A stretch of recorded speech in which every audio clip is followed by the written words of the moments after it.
Welcome back to GMA3, everybody. If you've been watching, you know that Robach and I were on assignment for the past week and a half, you could argue, of course, covering everything going on with Queen Elizabeth, all the mourning period for her, and the funeral as well. It was on Monday, and one person at that funeral was a woman who also found herself with the title of Queen at a pretty young age. Yes, Queen Rania of Jordan, along with her husband King Abdullah, honored the Queen in London and have now traveled here to New York for the UN General Assembly and other global events held this week here in this city. And we have the honor and the pleasure to have Her Majesty Queen Rania Al-Abdullah of Jordan for a network exclusive interview. Your Majesty, thank you so much for being here. Thank you. It's such a pleasure to be back and to be having these face-to-face interviews again. It certainly is. I joked with you that we could all be jet lagged together as we go through this interview. But I do want to talk about the Queen. I know you were able to be there at her funeral, but you've called the Queen a partner for Jordan and a dear family friend. What made Queen Elizabeth II special to you?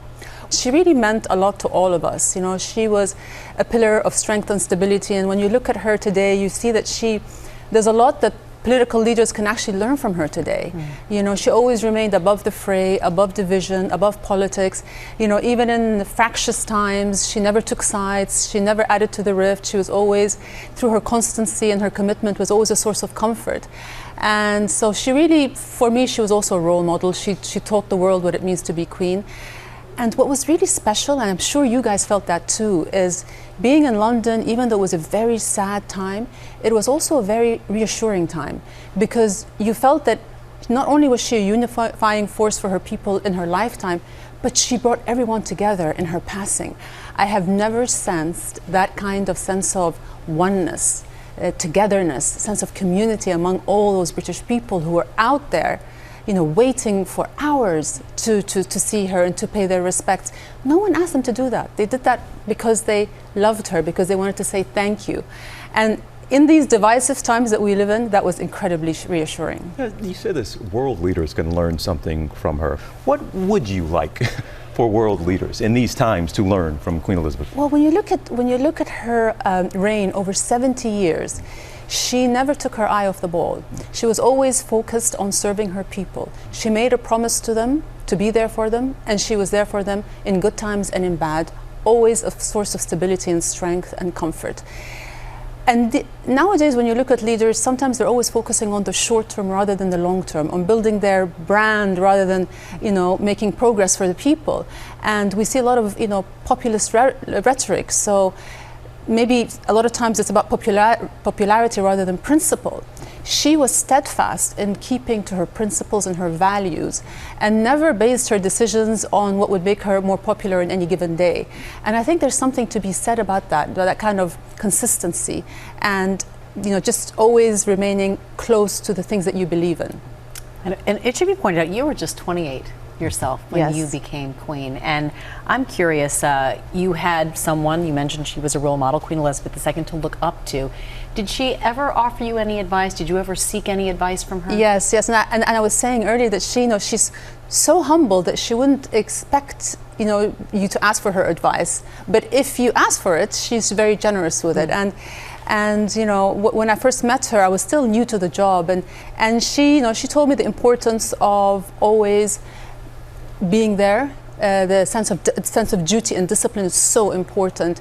Paying attention to detail, you know, things don't just happen because they do. You have to be on top of things, and she was just always very, very kind in her, and always offered a guiding hand in general. We are going to take a quick break here. So many other topics we want to get at with you. Of course, you're here, the UN General Assembly going on, and certainly a number of topics, a couple of issues very important to you we want to get into. So folks, stay with us here on GMA3. We continue with Queen Rania right after the break.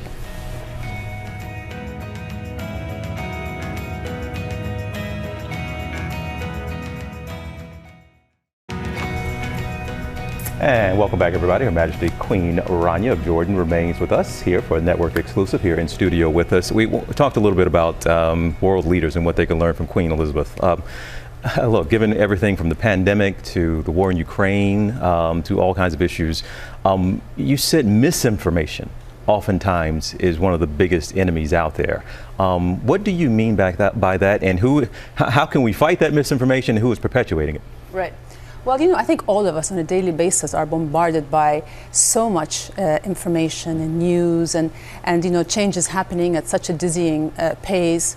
And I think in the fog of this constant upheaval and information overload, we've all become susceptible and vulnerable to a communication landscape that really rewards outrage over honesty. And that's why I think misinformation is probably the most dangerous threat to our world today, because we have a lot of complicated challenges that we need to face. Like you said, pandemic, climate change, all these issues. And the goal of misinformation isn't just to misinform us. I think it is to influence our thoughts and our actions to the benefit and service of somebody else's political agenda. So the onus is on us to be very vigilant and to go that extra fact-checking mile before we adopt something as truth. And this misinformation has been so divisive, and you see it not just here in the United States, all over the world, how people are starting to divide into tribes. And I find that very worrying and incredibly dangerous, because when you're in a tribe, you're just huddled together and just very fearful of the other. And this politics of fear is very dangerous and very divisive for the entire world. And Your Majesty, I know that you and your husband, we mentioned, are here for the UN General Assembly, and one of the big topics, one of the big issues, of course, is the war in Ukraine. And I know an issue near and dear to your heart is refugees, and it's something you face in your own country. What should be a better plan? What would you like to see world leaders come together to do to address this growing and constant problem around the world? Right. It's been reassuring to see how many countries in Europe came together and extended an open arms and open policies to Ukrainian refugees. The response was swift and sincere, as it should be, to any refugee fleeing any crisis. But there was a disparity in the tone, urgency, and generosity extended to Ukrainian refugees as compared to refugees fleeing other devastation, say from Syria or South Sudan or Myanmar. There was one European country who earlier this year admitted upwards of 500,000 Ukrainian refugees. In the past years, they had expelled tens of thousands of refugees from other countries. So I was saying earlier, you can't ration humanity or apply it selectively. And so I think the response to the Ukraine crisis set a gold standard. It showed us that the world is capable of mounting a truly humanitarian global response if the political will is there. And the political will should be there. And we can't lose sight of the suffering and the plight of people in other parts of the world. Well, as you continue to lend your voice to a number of issues, you keep a busy schedule. I think it's a job, a responsibility you have, and your family is expanding. You have this right? You got 2 weddings you're planning next year? I have 2 weddings next year. I still can't believe it. My daughter was making fun of me the other day. She's like, Mom, whenever you're introducing me for other people, you're always like, she's getting married next year. And I think I have to keep sounding it so I can believe it, and I told them, you guys, I've been begging you guys to get married for years, and then you suddenly decide to do it within 3 months or 4 months of each other. How is that going? Your son and your daughter both having weddings next year, right? First of all, it's so exciting. Yeah. I mean, it's incredibly hectic, but the best kind of hectic. I couldn't have chosen better children-in-law. I think all of us as parents, we want to see our kids grow up and become independent adults and share their life's journey with partners.